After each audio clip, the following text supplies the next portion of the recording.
It's exactly 2 weeks before Christmas Day, and the season is already in full swing with parties, shopping, carols, decorated spaces, and so much more. For those party planners, we have some guidelines to follow as it relates to the playing of recorded music coming up later on the program. Yes, you're inside Jamaica Magazine. I'm Audrey Williams. Stick around also for a weekly examination of top items on the government's agenda. This week, providing access to affordable housing and building communities. All that and so much more after the break.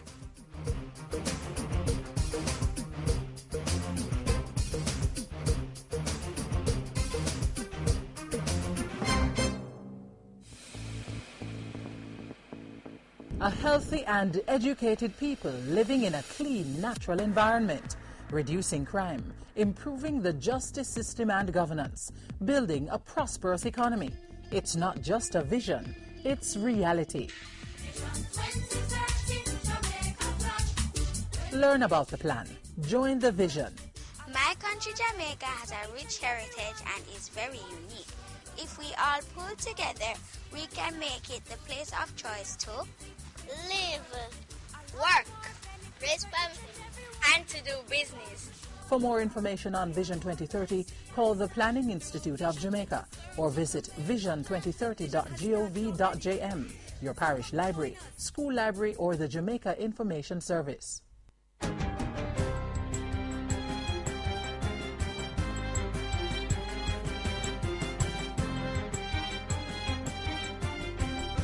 Good day, I'm Andrea Chisholm, and this is your GIS News for Wednesday, December 11. With a $45 million injection, the National Solid Waste Management Authority, NSWMA, is implementing measures to deal with the higher volume of garbage that comes with the holiday season. An island-wide cleanup effort will begin December 15 to include clearing illegal dump sites and the removal and collection of large waste. NSWMA Executive Director Jennifer Edwards says the backlog of waste collection will also be targeted, as well as the cleaning of roadsides. In addition to collection, the public cleansing aspect of the program will require additional sweeping and removal of waste generated by commercial and festive activities, particularly in the market districts, but not confined to these areas. The increased cleaning exercise will continue through to January 12, 2014. Ms. Edwards is urging persons who are pruning trees and putting on events for the holidays to package and containerize their waste and make arrangements for proper disposal. The authority is partnering with community-based groups to carry out a public education program to minimize littering and dumping and lead to a behavioral change in garbage disposal practices.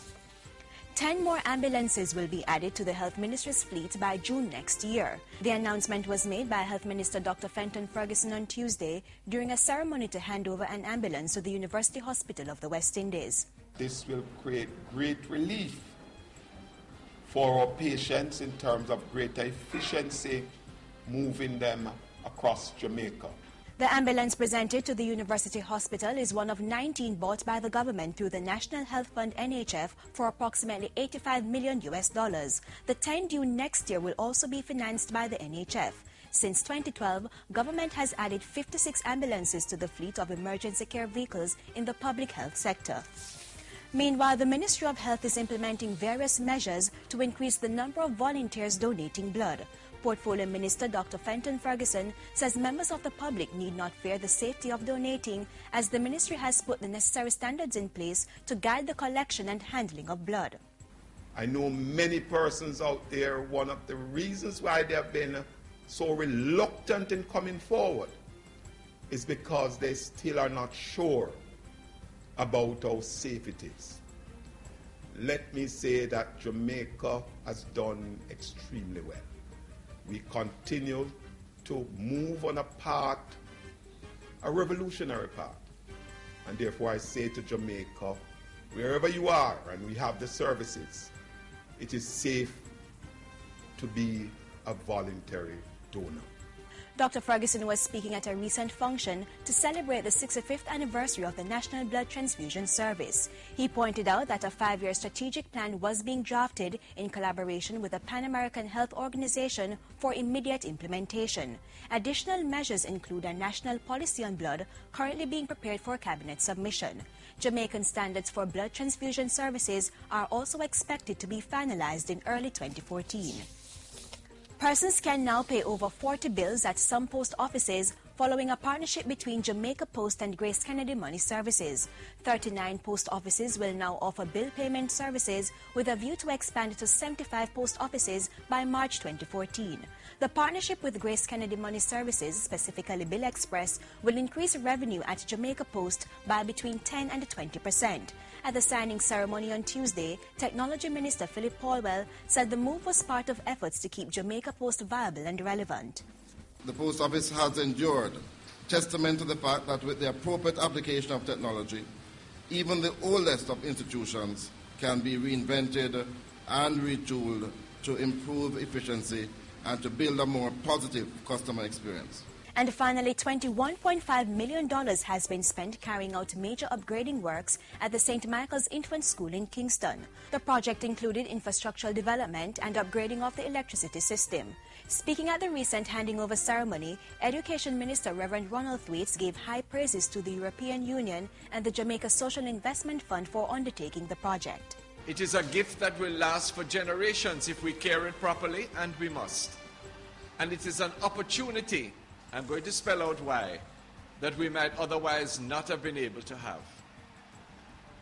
It is an opportunity, a big one, because basic education, what takes place in an infant school, is the most important aspect of a child's education.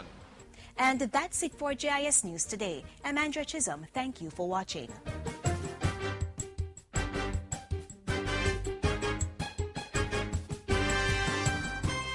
The Jamaican government, in collaboration with the South African High Commission, will hold a memorial service in celebration of the life of the late former South African President Nelson Mandela on Thursday, December 12 at the UWI Chapel starting at 2 p.m. Persons are to be seated by 1:30 p.m. Little town of Bethlehem, how still we see thee lie. There's nothing like the feeling of independence when you turn the keys and step inside your own house. What's better, living in a community that promotes wholesome family life and the development of economic pursuits. As part of its priority of enabling human capital development, government is trying to ensure that as many persons as possible are afforded both opportunities, especially low-income earners. Here's more.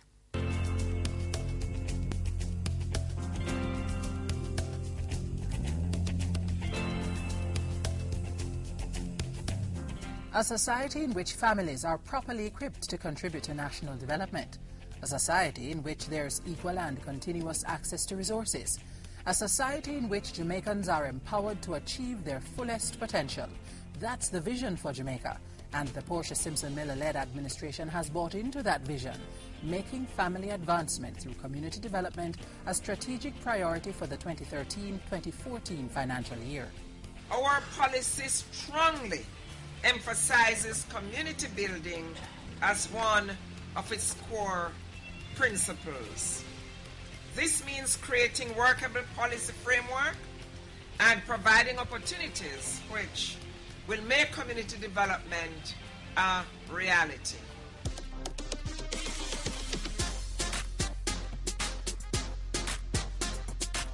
Recently, the Minister of Development, Prime Minister Portia Simpson Miller, gave more Jamaicans an opportunity to further develop themselves, their families and their communities. This was done through the handing over of 68 land titles to a Clarendon farming community, 34 years in the making. Here at Ebony Park today, we take another step in our march to community development and progress. This step will further empower many of our people and many of our families. This step articulates one aspect of the social policy of my administration. In addition to improving the island's housing stock, the government, through the issuing of land titles, provided an opportunity for persons to be more productive. The Ebony Park community was the brainchild of former Prime Minister Michael Manley, who in 1979 started the project with the help of the Israeli government and the Organization of American States. The idea was to provide 200 young people with a house and a 5-acre plot of land for farming.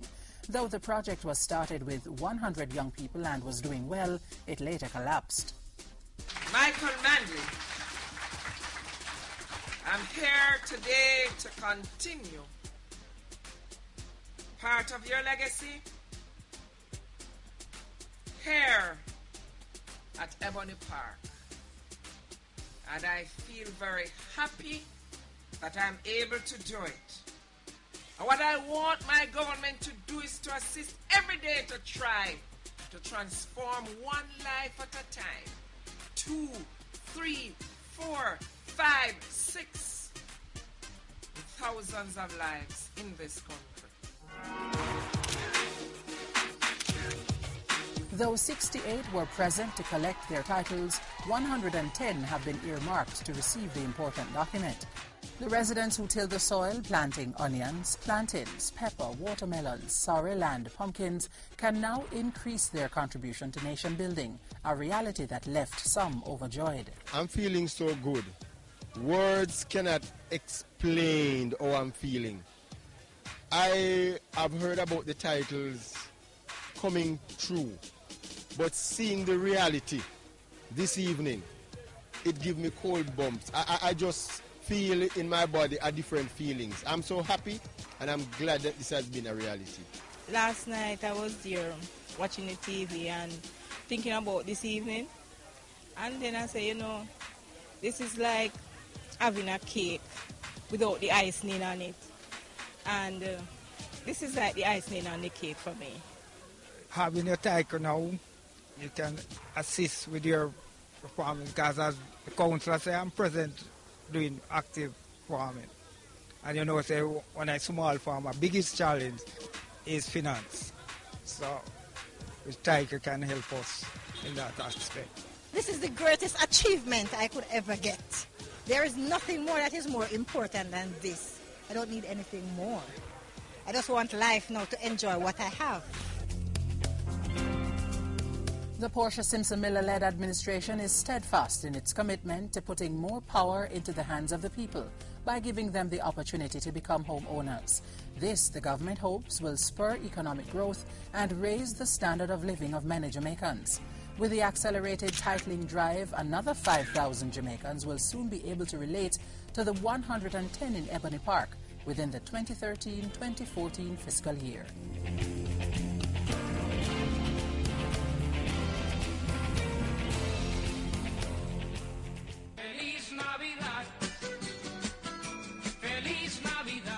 Oh, the sights and sounds of Christmas Jamaican style.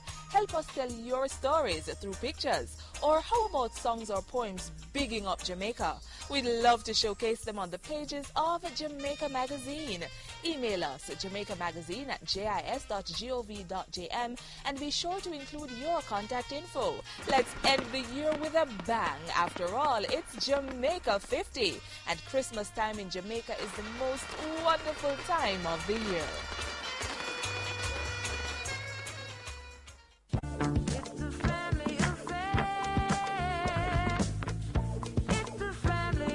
My mother taught me how to work for what I want.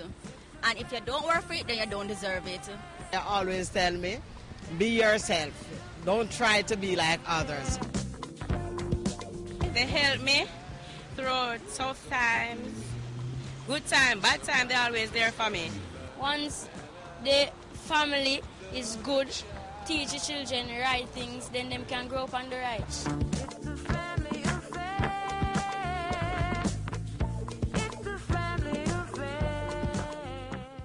Community and national development is the common thread linking the work of the public and private players in the Jamaican landscape. In the upcoming feature, we explore the partnership between the Jamaica Social Investment Fund, JSIF, and the Japan Social Development Fund, JSDF. Practical examples in the quest to transform lives and build communities.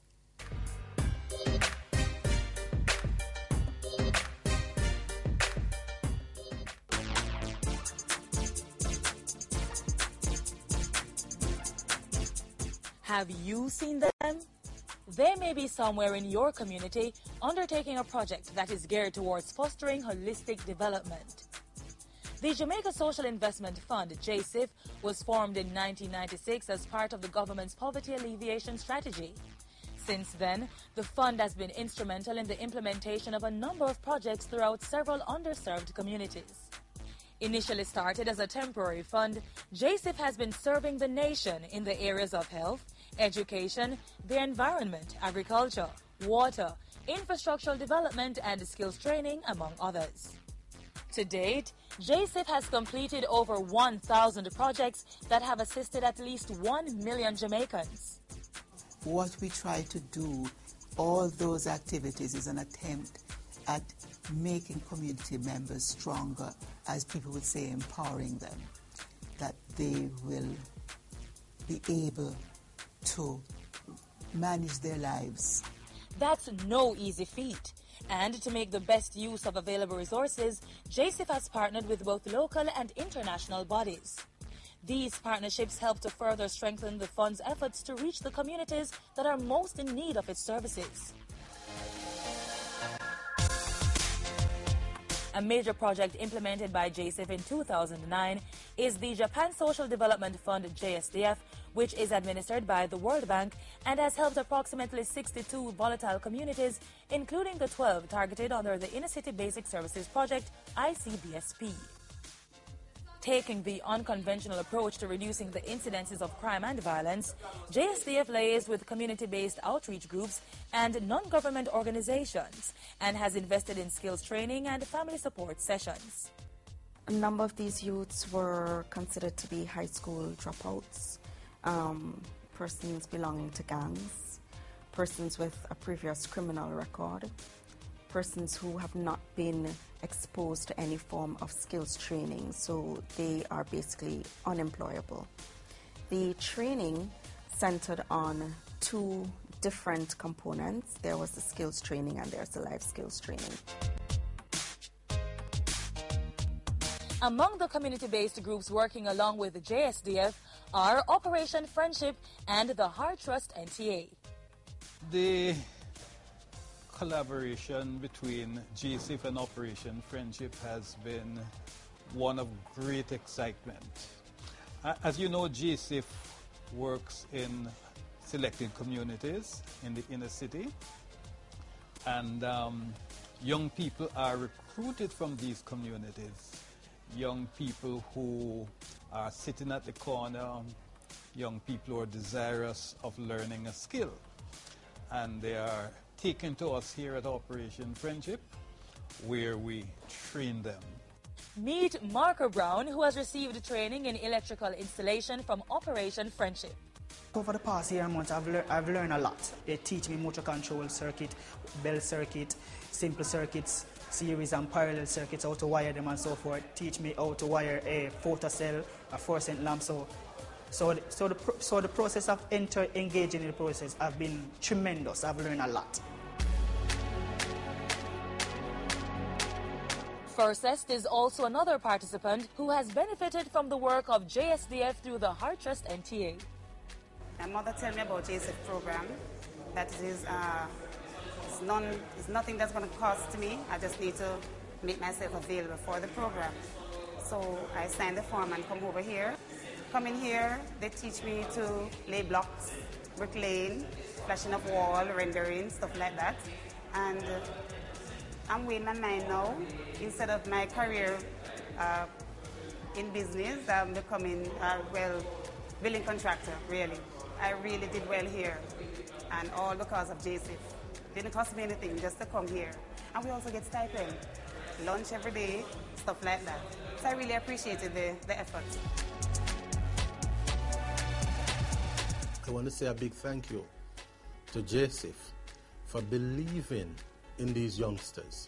They are making a tremendous impact, because empowering and providing a skill for the persons in these vulnerable communities is going a far way in empowering our citizens to contribute to their economic livelihood for themselves, for their family, and for Jamaica to be a better place. These stories of transformation and renewal keep the Jamaica Social Investment Fund focused on delivering resources to targeted communities and groups with a view to improve their quality of life.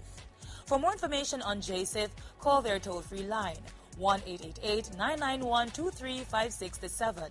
Send an email to feedback@jsif.org or visit their website www.jsif.org.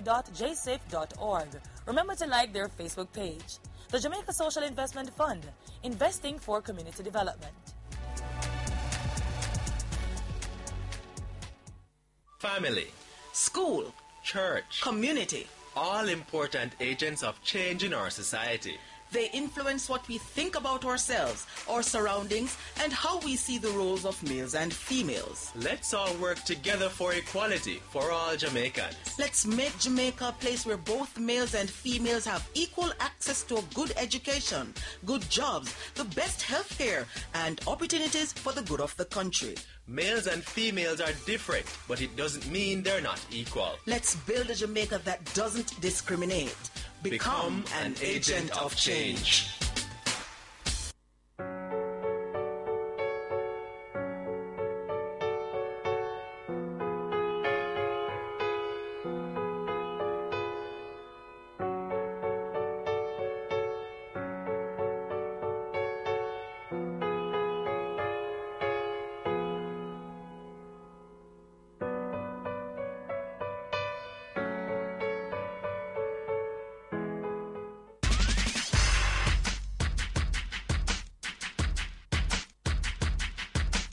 The festive season can sometimes be a little stressful, especially when it comes to that 5-letter word, money. You have to decide what gifts to buy and for whom, which parties to attend, what to wear, and the list goes on. Listen up. Make a list of all the people you want to show your appreciation to and in what way. You may realize that you don't have to purchase a gift for everyone. Doing a good deed may just do the trick. Don't forget to shop around before you spend. That advice is good any time of year. If you're entertaining guests at home, think of cost-effective meal ideas and other fun activities.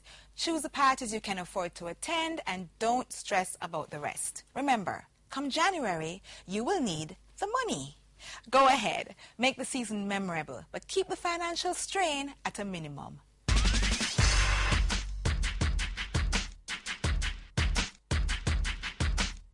The Jamaica Logistics Hub. The Jamaica Logistics Hub. The Jamaica Logistics Hub. A topical subject on the minds of many Jamaicans. What exactly is the Jamaica Logistics Hub initiative? Logistics is the process by which businesses manage the flow of goods, services, people, information, energy, and other resources through the entire supply chain from source to end users.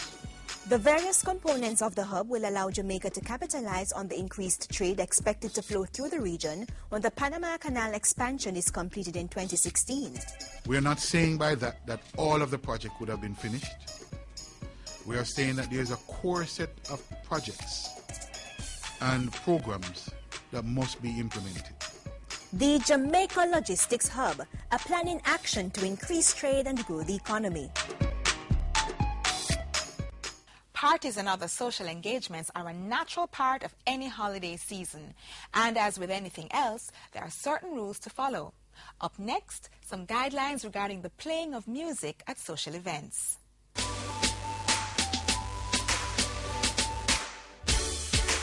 Stop!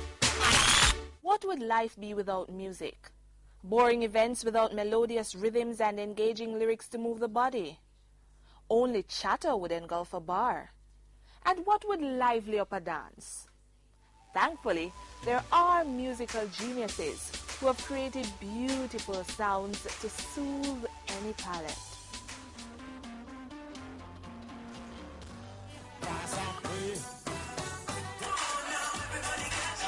Musical architects, masters of the craft, who have used their skill, talent, money and time to produce enjoyable beats to facilitate memorable moments.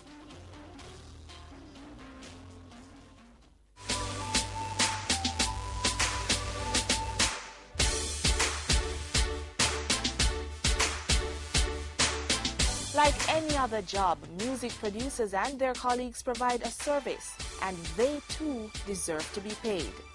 They are paid through various means, but a critical form of payment is the collection of royalties whenever a music piece is played. Yes, that means a license or permit is needed to play any recorded music once it's being used within a public setting. The license to play is granted by the Jamaica Music Society, JAMS for short. JAMS is a copyright administration body. The watchdog entity protects the financial rights for both local and international record companies and record producers. In essence, what we do, our business, is to ensure that all music users, so ranging from broadcasters, radio, television, cable, webcasters, all broadcasters are required to have authorization from the copyright owners to play music publicly. Recorded music adds to the ambience and service provided at an event. The master owners entrust JAMS to collect payment on their behalf. Once you're playing music, so whether you're a bar, a nightclub, a hotel, a restaurant, it doesn't matter. Once you're playing music at your establishment, you are required to have the permission of the rights owners through the licensing bodies, and JAMS is such a licensing body. In terms of events, and it's an extremely important category. Once you're going to be playing recorded music at your party, your session, you name your stage show, your concert, your round robin, you need to have a copyright permit. It's nothing new, it's a requirement of the law. Being caught on the wrong side of the law can be life-changing. Playing recorded music without a license is a copyright infringement that carries sanctions. Sanctions that can involve both a civil fine and or criminal prosecution. And JAMS much prefers to encourage compliance. Ultimately, the entity will use legal enforcement if persons or entities don't obey the law. So, to prevent being dragged to court, here's the procedure to get a license. All you need to tell us are basically three things. The estimated attendance at the event, whether or not there's an admission fee, right? You tell us that, and location and so forth. And based on attendance and fee, we're able to compute for you what the license fee is. We issue you with an invoice, you make payment, you grant you your permit. As simple as that, and you may host your party with ease. The membership of JAMS includes only an estimated 300 local producers, which means many others are losing out on financial earnings. JAMS does, however, have bilateral agreements with similar entities across the globe, collecting royalties on their behalf wherever their music is played. Joining JAMS is a simple process. Again, we try to make the admission process very accessible, very simple. So all you need to do as a record producer is own at least 3 sound recordings, and they must be released. For more information on getting a license to publicly play recorded music or becoming a member of the Jamaica Music Society, please visit 7 Stanton Terrace, Building Number 2, Kingston 6, or call 978-3275.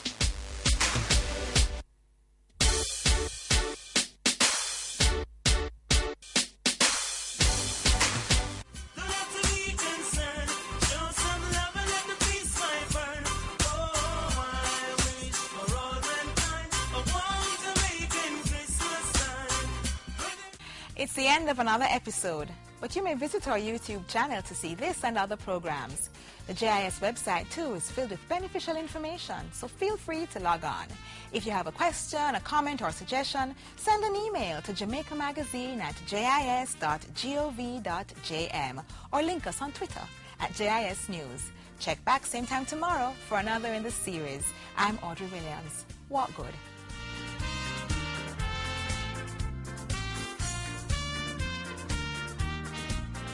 This has been a production of the Jamaica Information Service, the voice of Jamaica.